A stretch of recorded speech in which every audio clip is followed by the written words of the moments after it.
You're in your bedroom right now, door closed, lights off. Maybe your partner is next to you. Maybe you're alone. Either way, nobody can see you, nobody can hear you. You are completely, totally invisible to the world. You have never once thought of that as an invention. But that is exactly what it is. Privacy, the kind you are sitting inside right now, is one of the newest creations in the entire history of the human species. Newer than agriculture, newer than the wheel, newer than written language. For 290,000 years of human history, this moment was not rare, not difficult to arrange, impossible. And the strangest part, the people who lived every single day without it were not suffering from the absence. We are the ones suffering. So here is the question: what did ancient humans actually do with zero privacy, for daily life, for sleep, for everything that makes us human? The answer is stranger, more sophisticated, and more relevant to your life right now than you are expecting. For the first 290,000 years of human existence, the entire radius of your life was roughly 50 feet. That is not a metaphor. In 1992, anthropologist Robin Dunbar at Oxford University published research synthesizing decades of field observations across forager societies on every inhabited continent. His finding: the average hunter-gatherer band maintained near constant physical proximity, members separated by fewer than 50 feet during most waking hours. 50 feet is roughly the length of a school bus. Inside that school bus, 15 to 50 people were living every moment of their lives. They slept together. They ate from the same fire. They traveled as one unit. There were no walls, no rooms, no assigned spaces, no surface of any kind that separated one person's life from another's. If you argued with your partner, 40 people heard it. If you were sick, 40 people knew before you said a word. If you felt desire, you felt it inside that same 50-foot circle, with nowhere to go. And here is the critical detail that changes everything. This was not the condition of the poor or the unlucky. The strongest hunters lived this way. The most respected elders lived this way.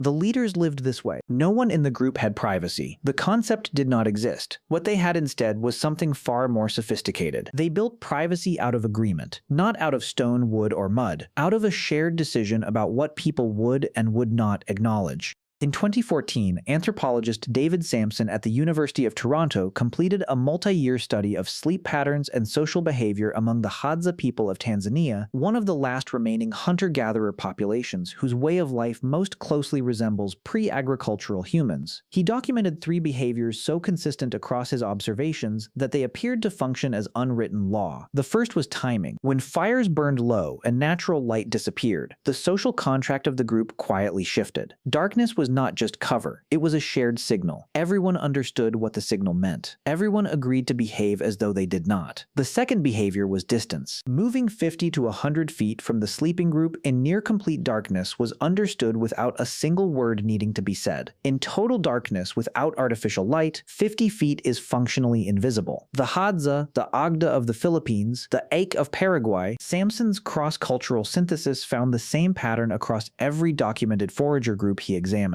You move, no one follows. That is the rule. The third behavior was the most sophisticated of all: collective silence. Not the silence of people who don't know. The silence of people who have agreed not to acknowledge what they know. Anthropologist Colin Turnbull, who lived with the Mbuti people of Central Africa for years, documented this in detail. He noted that the Mbuti had no word for privacy, not because they were unsophisticated, but because the behavior itself required no word. It was simply understood. You do not comment on what you did not see. Timing, distance, collective silence. 3 behaviors, no materials required. This was the architecture of private life for 290,000 years, and some cultures formalized it into something even more deliberate. Around 10,000 years ago, something changed. Humans began farming. Farming meant staying in one place. Staying meant building. Building meant walls. For the first time in the entire history of the species, you could close a door. You could be in a space no one else could see into. But here is what almost no one says about that moment. It was not a liberation. It was a trade. In 1996, archaeologist Ian Hodder at Cambridge University published a landmark analysis of Çatalhöyük, a 9,000-year-old agricultural settlement in modern Turkey, one of the earliest known examples of permanent human housing. He found that the transition from open communal living to walled domestic spaces correlated with something unexpected: a measurable increase in interpersonal conflict markers, tool damage consistent with fighting, skeletal trauma from violence between individuals, The walls gave people separation. They also gave people something to defend. Privacy created the concept of mine. Mine meant someone else could take it, and mine had never existed before. Even after walls appeared, privacy remained a luxury for most of human history. In medieval Europe, entire families shared a single room. Travelers at inns shared beds with strangers. Servants slept at the foot of their masters' beds. Children sharing mattresses with 3 or 4 siblings was not poverty. It was normal life as recently as the 1800s. The private bedroom that you woke up in this morning, it became a common feature of ordinary life somewhere around 1920, 100 years ago, out of 300,000 years. That is the last 0.03% of human history. And in that 0.03%, something started happening to us that had never happened before. Today, the average adult in the developed world spends more time alone than any human being in the 300,000-year history of the species. We have more physical privacy than any humans who have ever lived. Loneliness is now classified by the World Health Organization as a global public health crisis. People are reporting fewer close friends than at any point in recorded history. Depression, anxiety, and social isolation are climbing in every country that has achieved the kind of privacy ancient humans never had. The walls worked. We got everything we built them for. And we are more disconnected from each other than at any moment in the entire history of our species. Ancient humans never had a door to close. They built connection out of the only material they had, each other. We built walls to protect that connection. And somewhere along the way, we forgot what we were protecting. The Mbuti had no word for privacy because privacy was not something they needed to name. What they needed to name were their relationships. Every person in the group, every role, every bond. Those were the words their language had hundreds of. We have 100 words for types of rooms.